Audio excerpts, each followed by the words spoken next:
lidar com crianças é sempre muito complicado. Você precisa realmente ter um jeito. Mas assim, cada pessoa, cada liderança é uma diferente da outra. Há 10 anos atrás era mais fácil, vamos dizer assim, você lidar com crianças, os pais até aceitavam algumas coisas. Mas o tempo passa, as pessoas mudam, as atitudes mudam. Pode acontecer coisas que realmente a gente não quer que aconteça. Vamos dizer assim, um processo ou alguma coisa que vá prejudicar a imagem tanto da pessoa quanto do clube. As mudanças que isso provocou no clube foi o nosso modo de interagir com elas, o nosso modo de trabalhar com as crianças, é diferente. Então, praticamente a gente teve que mudar tudo. Teve uma mudança completamente assim, eu posso dizer radical, né? Porque, com certeza, se a gente faz uma comparação, não é a mesma coisa. Eu posso dizer que existem pontos positivos e pontos negativos com relação à questão da educação, do trabalho, do trato com uma criança ou adolescente. Muitas das coisas se tornaram mais difíceis de ser trabalhadas dentro do clube, né? E a gente vê que o respeito até muitas das vezes ele diminui um pouquinho, justamente pela forma como as crianças hoje em dia são educadas, né? Mas existem também coisas boas que vieram pela forma como os adolescentes, as crianças são tratadas hoje. Eu vejo que a gente pode ter um diálogo mais aberto com eles, diferente de como era no passado, onde muitos assuntos eles eram restritos e não se podia falar. Então hoje eu acredito que com essa mudança, com essa forma nova de se trabalhar a criança ou adolescente, eu acho que a gente consegue ter um diálogo mais aberto, a gente consegue também ter uma resposta, assim, um feedback deles de uma forma mais positiva. Bom, ocorreram muitas mudanças no clube ao longo desses 21 anos e nós que estamos agora na última geração, nós percebemos claramente as distinções. Muitas vezes as pessoas olham para esses troféus aqui atrás, toda a nossa história, e costumam comparar, né, as glórias do passado com o clube de antigamente. E a verdade é que não existe melhor ou pior. O clube se transformou e todas as mudanças foram muito necessárias. Mas é perceptível também que o clube manteve a sua essência ao longo de toda a história, pelo que o Clube Alfa sempre foi e continua sendo conhecido, pela música, pela ordem unida e, é claro, pela dedicação que vem de Deus.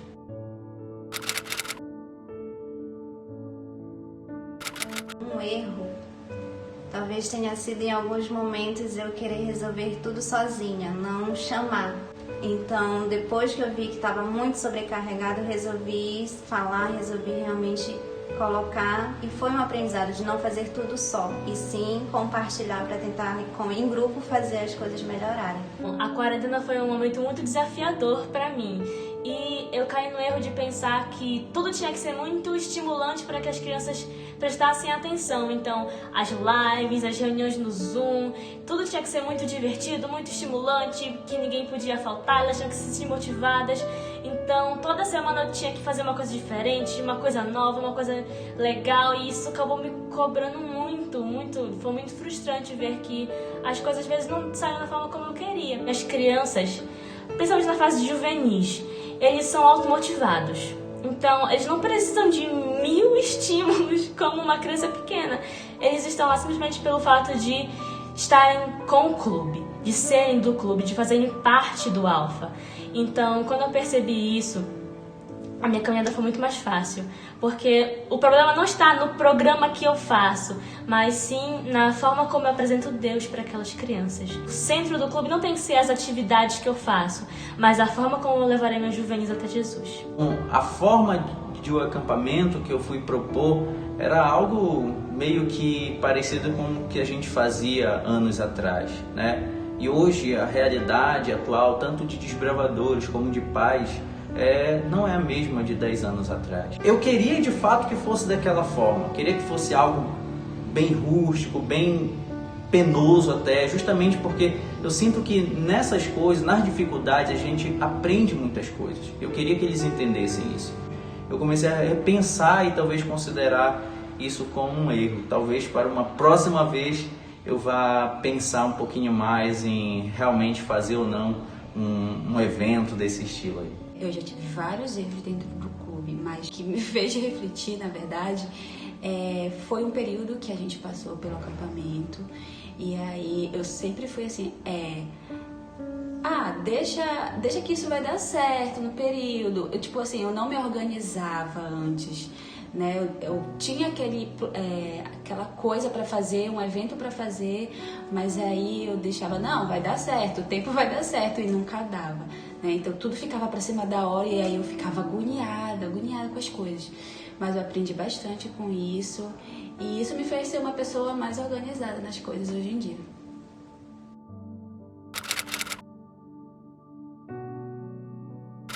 A solidão na liderança ela ocorre de uma maneira diferente, porque apesar de você ter uma equipe por trás, uma diretoria que vai te apoiar para tudo, mas existem muitos momentos em que você precisa lutar sozinho. É como na história de Davi e Golias. Apesar de ter um exército do povo de Israel por trás, mas é o diretor quem tem que lutar cara a cara com o gigante. Então é nesse momento que você vai se ver sozinho, quando você tiver que lidar com problemas, quando você tiver que chorar no seu quarto pelo clube, às vezes passar noites em claro tentando pensar nas melhores soluções. É nesse momento que você percebe que é só você e Deus. Então a liderança é um pouco solitária nesse sentido, mas a gente sempre tem que se lembrar e buscar forças no Pai. Na minha caminhada como diretora, eu já me senti sozinha, né? Mas às vezes eu fico pensando que isso é algo de diretor mesmo, né? De querer fazer com que as coisas saiam bem, de querer ver que o clube está andando, né? De acordo com aquilo que a gente planejou.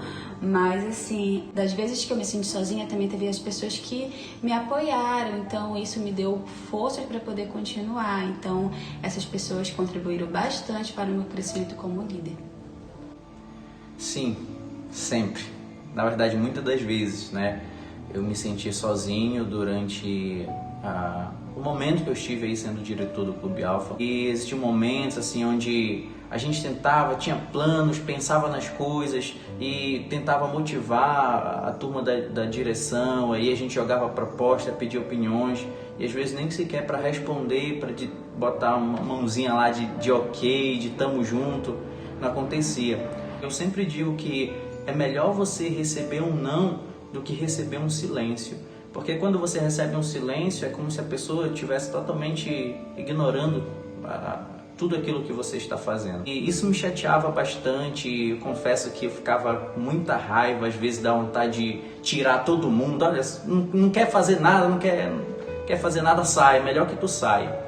Mas assim, eu aprendi a entender, aprendi a lidar com essa turma aí. A maioria deles não passou por um processo de aprendizado para se envolver na liderança. Ali era uma coisa nova para muita gente. Então eu passei a entender mais um pouquinho até a reação deles e aprendi a lidar com eles. Diversos momentos eu realmente me senti sozinha. Foi um momento, a minha liderança no clube foi um momento que realmente foi bem difícil, porque eu já estava começando a desencadear um transtorno, uma doença. Então foi bem complicado. Em certos momentos eu me senti sozinha, mas a motivação que eu encontrei foi buscando melhorar a minha saúde, melhorar o meu pessoal, o meu espiritual. Então a minha motivação foi a oração, foi buscar cada vez mais a Deus, pedindo que me desse sabedoria, me direcionasse de como eu poderia lidar com tudo isso.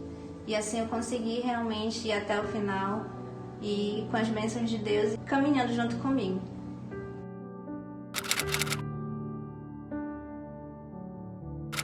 A pandemia foi um momento muito difícil para o Clube de Provedores de forma geral. E eu me senti muito feliz quando eu percebi que a gente não parou a nossa atividade. Nós continuamos na metade de março, abril, maio, junho, metade de julho, fazendo atividades direto. E das mais variadas formas, pelo Instagram, no WhatsApp, no YouTube, no Zoom. Então eu me senti muito feliz porque nós conseguimos, como direção, como clube, fazer tudo dar certo. E nós não nos rendemos ao coronavírus. Muitos diretores deram férias para o clube, não tinham como fazer, não tinha a mínima estrutura, mas nós conseguimos manter as atividades do clube. E existia um medo muito grande de que, quando a pandemia acabasse, as crianças não retornariam. Muitas iam ficar acostumadas com o celular, com a internet, com atividades em casa, mas nós vimos totalmente o oposto. Nós vimos o clube voltando de novo, grande e forte. Então, isso é um momento que eu me senti muito feliz e realizada. Ver alguém que trabalhou comigo, que foi meu desbravador, que eu passei instrução para ela, agora eu ver ela assumindo o clube, ver ela tomando responsabilidade diante do clube. Essa vai ser a minha maior realização, mas ainda não aconteceu, porque as pessoas que eu liderei ainda estão em fase de crescimento, fase de aprendizado. Eu fiz uma pesquisa com os desbravadores, né? E perguntei o que eles acharam da liderança 2019, se eles tinham alguma crítica, algum elogio ao diretor. Eu pensava que ia chover críticas, né, dos desbravadores, mas eu vi assim muitas palavras de carinho, dizendo assim que tinham achado ótimo o ano, receber um abraço de um desbravador. Essas são coisas assim que me deixam bastante realizado. Só pelo fato dos meninos virem às reuniões do clube, eu já me sinto assim muito feliz, mas realizada mesmo. Eu fico muito emocionada ao ver quando aqueles juvenis ou adolescentes se entregam a Cristo. Então, quando eles entram naquele tanque, eu me sinto assim realizada como desbravadora, como conselheira, como líder, porque a gente vê assim o trabalho que realmente deve ser feito, né? E ver o sorriso deles, isso me deixa bastante realizada. Bom, eu acho que acredito que líder nessa quando você está com um lenço colorido. Sim, já começa do seu tempo de como você está lidando no clube, né? Então, acho que um momento foi quando eu me investi em líder e quando eu fui diretora e consegui levar o clube para o Campori. Acredito que isso é a maior realização para um diretor de clube, quando você vai a um Campori e vê a alegria dos desbravadores, assim como também de toda a direção.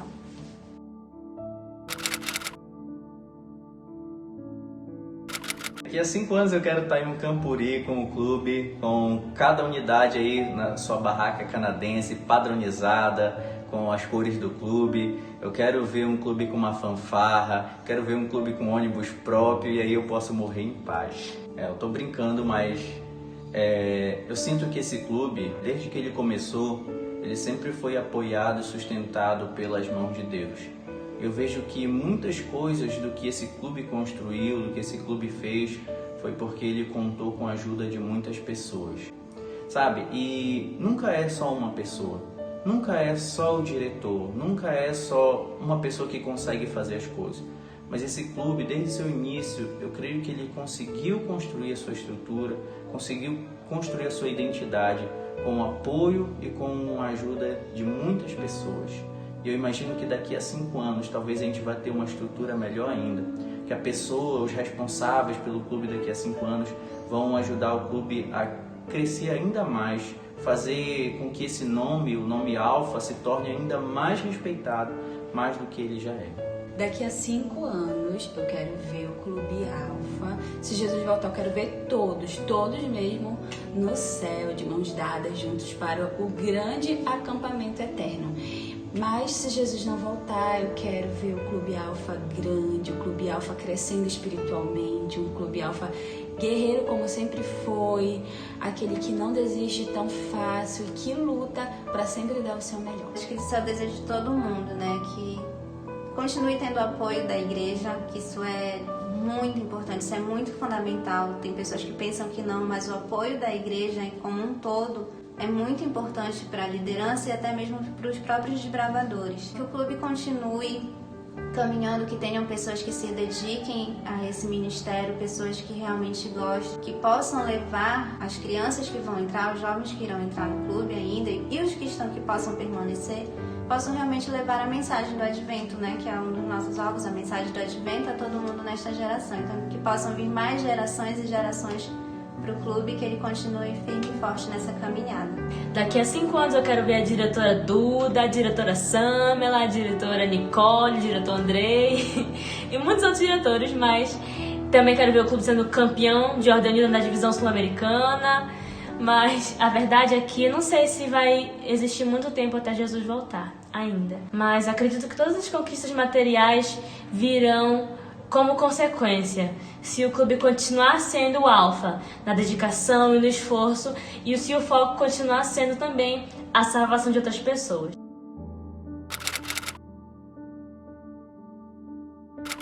Se dediquem, se esforcem, busquem conhecimentos. A fase de desbravador é muito boa, é muito legal você estar ali, mas Quando você começa a buscar novos caminhos, você vê que ainda não é tudo que você aprendeu. Não pense que só porque eu vou ser líder vai vir muita responsabilidade. Mas as responsabilidades vão vir, mas quem vai saber lidar com ela é somente você. Não pense que em todos os momentos você irá fazer tudo sozinho. Sempre vai ter alguém com você. E principalmente o grande amigo vai estar com você, que é o nosso Deus. Ele sempre vai estar ao seu lado. E faça valer a pena você estar nesse clube, faça valer a pena você se tornar um líder. E espero, enfim, lá na frente encontrar você realmente como um líder. Qual é o meu conselho para os futuros líderes? É que aprendam a amar de verdade esse clube. Porque se você não fizer isso por amor, o resultado do seu trabalho sempre vai ser o fracasso. Mas como eu digo também, o resultado da dedicação, do esforço, sempre vai ser o sucesso. Então aprendam a amar esse clube, porque não tem como você trabalhar em Ministério Desbravador, principalmente nesse clube que é um clube diferenciado, se você não amar esse clube. Então aprenda de fato a amar. Eu tenho a certeza que a tua liderança futuramente vai ser uma liderança abençoada e bem-sucedida. Que vocês não desistam tão fácil das coisas, né? Às vezes eu me sentia assim, desanimada, pensava que eu não ia conseguir fazer aquilo, não tinha capacidade de fazer alguma coisa, mas o conselho que eu dou para vocês é que vocês não pensem desse jeito, que vocês continuem na caminhada de vocês, que com certeza você terá grande bênção com isso. Nunca, jamais pensem que para vocês obterem sucesso acadêmico ou profissional, vocês precisam abrir mão dos seus princípios. Quando eu estava no meu ano de convênio, preparando para o vestibular, eu saía da escola muito tarde, eu das 7h40. Então eu tinha um problema muito grande com a sexta-feira. Então eu perdia 2 aulas muito importantes. E quando eu saía da sala toda sexta-feira à noite, meus amigos perguntavam: nossa, caramba, ela tá perdendo aula importante. Os professores pensavam: nossa, ela tá se prejudicando muito no ano de convênio, no vestibular. E eu continuei fazendo aquilo até o fim do ano. E quando saiu o resultado da UFPA, eu fui a única pessoa da minha sala que passou na chamada regular. Então, nunca pensem que vocês precisam abrir mão dos seus princípios, que vocês precisam sair do clube para ter que estudar. Ellen White diz que nós devemos ter sim sonhos grandes, que nós não devemos nos contentar com coisas pequenas também aqui na Terra, mas o nosso foco principal deve ser lembrar da eternidade que nós estamos buscando. Meu maior desejo é ver muitos outros assim como eu, dentro de alguns instantes, trocando de lenço. Mas o mais importante é você se lembrar de que a caminhada como líder não começa com um lenço colorido. Começa com você, capitão, secretário, conselheiro, porque vocês são o alvo, vocês são o nosso futuro e vocês precisam continuar escrevendo nossa história.